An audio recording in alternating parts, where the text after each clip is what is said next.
What's up, everybody? It's me again. As always, Eric Debonair Donnell, co-owner operator, 2 Geeks and Nerds Productions, owner operator of Neck Respect, Neck Attire, and Accessories, with my wife and Man of the Hour. Man of the Hour consists of everything that you don't want to do or you can't do. So hit us up. I'm making this video today, or at this moment right now, because something's been on my mind a lot. I'm gonna try to be brief. It's gonna be hard to be brief because it's a deep subject matter. Subject matter is suicide. I want to talk about suicide, especially in the black community, African American community, whatever you want to call it. Native American community also. Very touchy subject matter, especially for us just to talk about. Which I believe talking about things is the only way we're gonna get things going in the direction that we want to.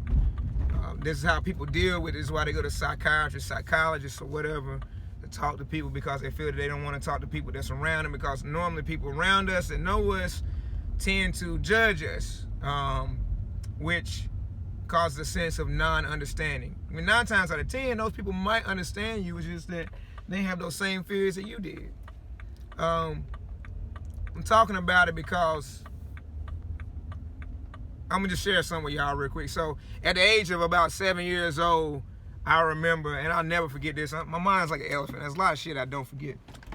When I was 7 years old, I remember sitting in my grandmother's living room with my aunt, who was like my mother. I love you to death, Tony. I love you so much. It's part of the reason why I'm still here too, because of my aunt, who is one of the sweetest people in the world that anybody could ever meet, no matter what.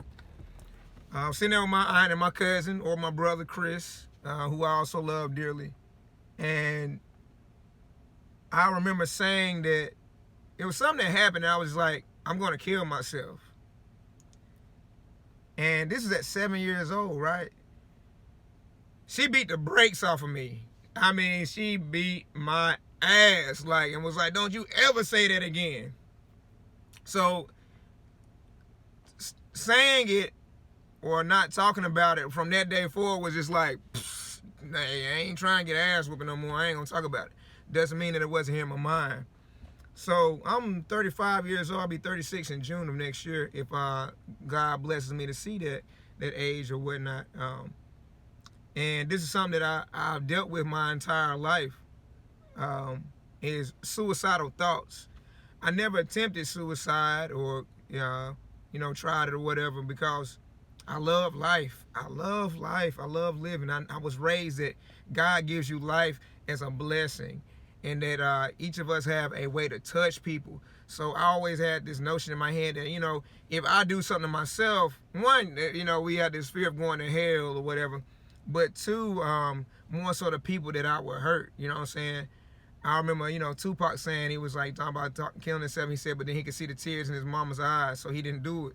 So like, I think about people like my mom, my daughter, my wife, my brothers, my sisters, and people like you or whatnot that may be watching this video at the moment. So I never did it. And like I'll tell my close brother, Black Samurai, he and I talk about this at times, because like I'm comfortable with him about talking about this particular subject matter.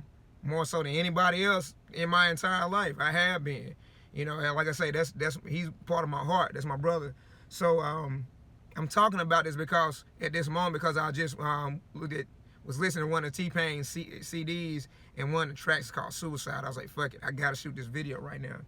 So I've been going through a lot of shit my entire life.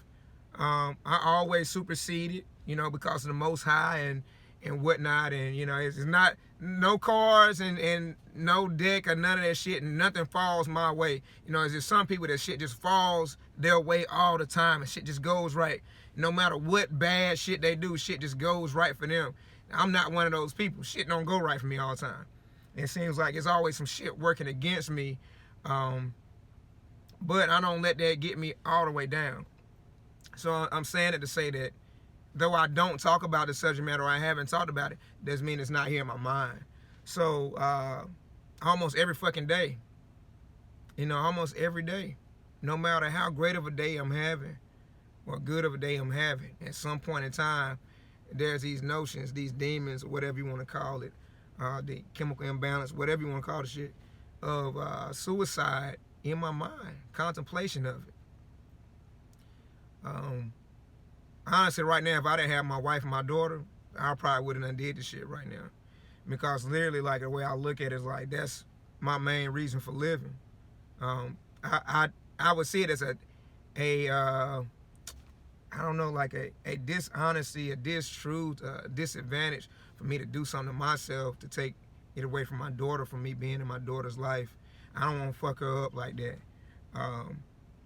And also my wife, you know, like, I love my wife Susie to death. Like, it's just, she's one of the reasons, again, why while I'm still here kicking, I'm still thumping and jumping, you feel me?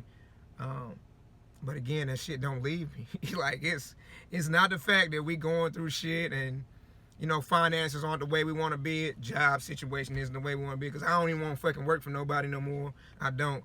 I want to do shit like this, like I'm doing right now, talking to y'all, talking to people, speaking or whatever, my bow ties and other things that I'm talented doing, because I am greater. I am what I am, you know, or who I am, as Popeye would say.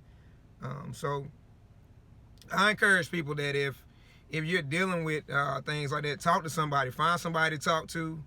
And then if you're on the other side, if somebody comes to you to confide in you about the subject matter, don't push them to the side, man. Like really sit down and think about it. If that was you, like the shit that you go through or whatnot, just really try to feel them and feel where they at. You know, people look at it like, oh, that's stupid. You thinking crazy. Nah, like, you can't help this shit. Like I said, I have great days. I have great days, amazing days, and still this shit is just in my head. Like, man, fuck, I don't want to live. I wake up almost every morning of my life, you know, like fuck. All right, I'm blessed to be awake, but damn, did I really want to wake up? Like, it's some real shit, man. Like, for real. So don't push people to the side, man. Like, if somebody call you, man, you know that they go through shit, sometimes you just gotta listen to that shit. I got friends that go through shit all the time. Sometimes I don't want to hear it, but I do, because I understand, you know what I'm saying? I understand that shit. I get it. I get it. Life is hard out here. It's hard enough that we don't need to be hard on ourselves. So I say that to put out there, if you really need to, call the suicide prevention hotline. I don't know the number right now on the top of my head. Logic, one of my favorite artists, has a song talking about it or whatnot. You know, some real shit, man. And I'm gonna go ahead and end this right now because I'm about to fucking break down, in a sense. I feel like I am anyway, even though I know that 5 minutes later I can just bounce back and act like shit ain't happened. So, take care of yourself, first of all. Love yourself. Be there for you. And people that, you know, so-called got it together, man, help take care of somebody else a little bit. Just be that ear. Be that shoulder to lean on. That shoulder to cry on sometimes. Like, we need each other as people. We need each other. No matter your color, your creed, your religion, no matter what, we need each other, man, for real. So I love y'all. If you need to talk to me, hit me up, man. I'll listen to you. You can email me. Fucking text me, call me, 336-213-5891. Call me. Fuck it, I'll listen to you. Even if I don't know you. It's like I always say, again, take care of yourselves. I love you. Have a blessed weekend, a blessed day, a blessed life. Peace.